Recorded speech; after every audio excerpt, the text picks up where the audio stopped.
Assalamualaikum warahmatullahi wabarakatuh. Dalam video ini, kami sekumpulan akan menerangkan serba sedikit mengenai wujub man'uz zalim wa daf'ihi, iaitu kewajipan menghalang kezaliman dan mencegahnya. Hadis ujung man'u al-zalim wa daf'ahu. An Anas qala, daripada Anas berkata, qala Rasulullah, bersabda Rasulullah, ansur akhaka zaliman aw mazluman, bantulah saudara kamu yang zalim atau yang dizalimi. Faqala rajulun, maka berkata seorang lelaki, ya Rasulullah, ansuruhu idza kana mazluman, afara'aita idza kana zaliman kaifa ansuruhu. Wahai Rasulullah, aku akan membantu orang yang dizalimi, bagaimana aku ingin membantuinya?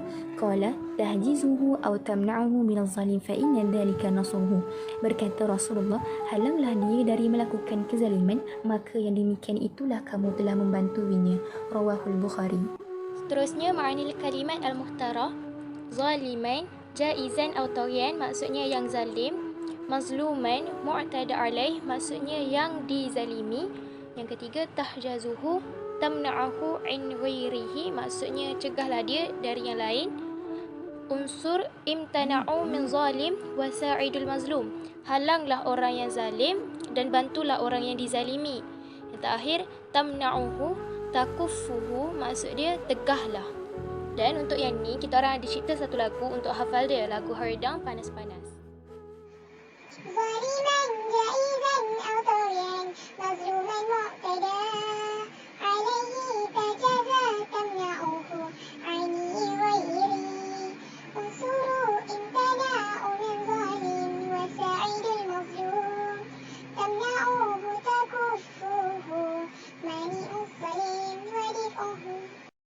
شرح الحديث إجمالا. هذا الحديث دليل على وجوب نصر المظلوم وعلى وجوب نصر الظالم، وقد نبيه النبي صلى الله عليه وسلم على تصحيح الأفكار لدى أصحابه، ففيه تذكير المسلم بحقوق الأخوة الإسلامية ولا يخذل أخاه، وهو دليل على سماحة الإسلام. والحديث أيضا دليل على تحريم العصبية الجاهلية في نصرة القبيلة والعشيرة بالباطل. Yang bermaksud, hadis ini menunjukkan wajib membantu orang yang kena zalim, dan yang menzalimi Nabi telah memperingatkan, membetulkan pemikiran para sahabat. Baginda mengingatkan setiap Muslim tentang hak-hak saudara sesama Islam, maka janganlah mengecewakan saudaranya. Sebagai bukti Islam yang toleransi, dan hadis juga menunjukkan tentang pengharaman perkauman orang-orang jahiliah dalam membantu kabilah dan keluarga dengan cara yang salah. Okey, maksudnya di sini, secara ringkasnya, hadis ni sebenarnya adalah menerangkan tentang kebebasan hak asasi bagi seseorang Muslim. Okay, seperti mana telah diperingatkan oleh Nabi Muhammad SAW, supaya kita jangan pernah pun kita sesekali menzalimi atau menindas orang lain. Sebab apa? Sebab perkara ini adalah merupakan perkara yang paling dibenci oleh Allah Subhanahu Wa Taala. Perbuatan menganiaya sesama manusia akan menyinggungkan kehormatan orang lain, menyakiti tubuh atau hati orang lain, yang akhirnya akan menyebabkan keruntuhan persaudaraan umat Islam dan pencerobaan hak orang lain. Jadi perkara-perkara ini dia akan menyebabkan orang yang tindas itu akan mengalami kesusahan lah. Jadi sebagai umat Islam, hak masing-masing itu perlulah kita hormati, dan menegaskan sekali lagi bahawa umat Islam tidak pernah mengajar kita untuk menzalimi dan menindas orang lain. Seterusnya, ma yurshidu ilahil hadis. Apakah pengajaran yang kita akan dapat daripada hadis ini? Yang pertama, al-Islam nizamus syamil yatanawalu mazahirul hayati jami'an. Islam merupakan suatu sistem yang sempurna kerana di dalamnya terkandung semua kepentingan hidup. Jadi kita nampak kat sini, Islam sangatlah mengambil berat tentang kepentingan hidup yang lain. Yang kedua, al-iltizamu bi adabil muamalat ma'an nas wa ibtigha'i mardatullah. Kita mestilah menjaga adab pergaulan sesama manusia untuk mencari keredaan Allah. Bila kita nampak ada orang lalu sebelah kita, kita kena beri apa? Kita kena beri salam. Assalamualaikum. Jawabnya, waalaikumsalam. Bukannya bila kita jumpa orang, kita kata, hai Minah, kau sekejap, aku cakap kau. Bukan cakap macam tu, tak ke pasal-pasal nak cari gaduh. Kan? Yang ketiga pula, ta'zimu haqqul muslimin wa islahu zatil baini wa syafaqah alaihim. Kita sebagai seorang Muslim seharusnya mengutamakan hak Muslim dan memperbaiki kesalahan nyata dan berbelas kasihan ke atas mereka. Kita nampak ada orang tengah membuli, tengah mengeji, tengah mencaci orang lain, kita kena tegurlah dia. Jangan biarkan dia terpesong dalam kesalahan dia. Dan yang terakhir, al-hassu ala tadamun wa ta'awun fi daf'il mazalim hafzan as-salamatul mujtama'.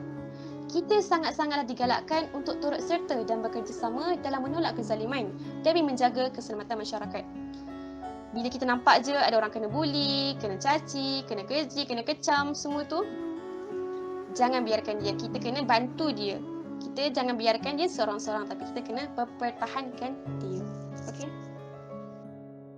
Baiklah, seterusnya kita pergi kepada anwa'uz zulum, iaitu bahagian-bahagian kezaliman.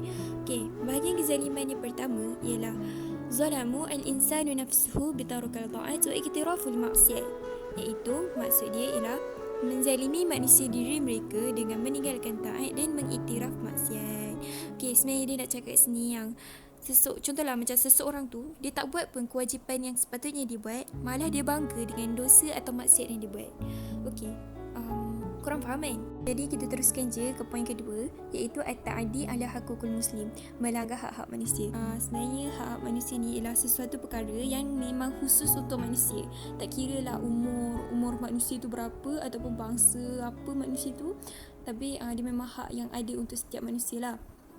Okey, contoh melanggar hak-hak manusia, contohnya apabila seorang tu dia membunuh seorang tanpa sebab. Macam itulah. Okey, jadi kita teruskan tu ada mulwifa wal kazbu, tidak memenuhi janji dan pendusta.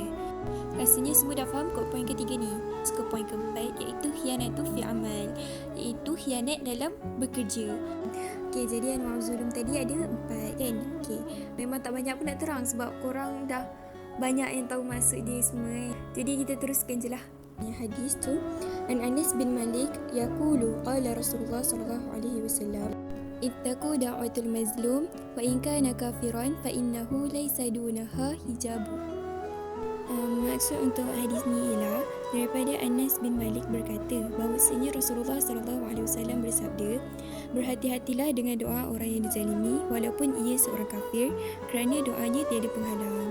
Pengajaran yang kita boleh ambil daripada hadis ni ialah kita kena hati-hati dengan orang yang kita dah zalimi, sebab kadang-kadang kita tak tahu apa yang orang tu akan buat selepas ni, ataupun kita yang akan terima balasan kita sendiri nanti.